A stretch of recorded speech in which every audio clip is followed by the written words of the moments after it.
الحمدللہ اسلام دنیا کا وہ واحد مذہب ہے جس میں ہر نیکی کرنے پر ثواب ملتا ہے۔ جیسا کہ اگر ہم کسی کو السلام علیکم کہتے ہیں تو پھر سامنے والا جواب میں کہتا ہے وعلیکم السلام، تو دونوں کو 10 نیکیوں کا ثواب ملتا ہے۔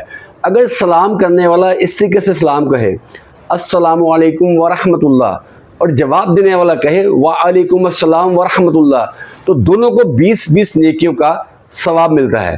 اگر سلام کرنے والا پورا سلام کہے وہ اس طرح سے السلام علیکم ورحمۃ اللہ وبرکاتہ اور جواب دینے والا کہے وعلیکم السلام ورحمۃ اللہ وبرکاتہ، یعنی کہ دونوں کو 30 نیکیوں کا ثواب ملتا ہے۔ الحمدللہ یہ کتنی خوبصورت بات ہے۔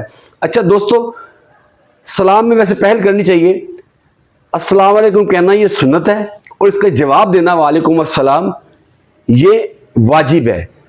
کوشش یہ ہونی چاہیے کہ سلام میں پہل کریں، لیکن اگر کوئی آپ کو سلام کہے تو آپ نے اگر اس کا سلام سن لیا تو فوری طور پہ اس کو جواب دیں اور کوشش کیا کریں کہ پورا سلام اور پورا جواب دیں تاکہ آپ کو 30 نیکیاں ملے۔ یہ نیکیاں آپ کے ہاتھ سے جائیں نہ۔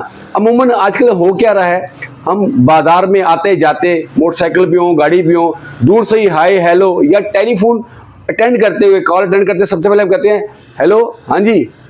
یہ طریقہ کار غلط ہے۔ اگر ٹیلی فون اٹینڈ کریں یا باہر آپ کو کوئی ملے تو سلام کریں السلام علیکم، تو یہ طریقہ بڑا اچھا ہے تاکہ ہمیں زیادہ سے زیادہ نیکیاں ملیں۔